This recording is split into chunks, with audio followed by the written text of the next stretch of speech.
Hello అండి. మా మంగళగిరి లక్ష్మీ నరసింహస్వామి బ్రహ్మోత్సవాలు స్టార్ట్ అయిపోయాయి. ఇవి ఎప్పటి నుంచి స్టార్ట్ అయ్యాయి అంటే మార్చి 5వ తారీఖు నుంచే స్టార్ట్ అయిపోయాయి.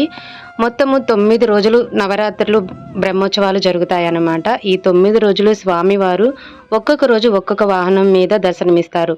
ఫస్ట్ రోజు అంటే ఇది వచ్చేసి మార్చి 5వ తారీఖున. ఈరోజు స్వామివారు వచ్చేసి పెళ్ళికొడుకు అవతారంలో ఊర్లోకి పల్లకీలో వస్తున్నారనమాట.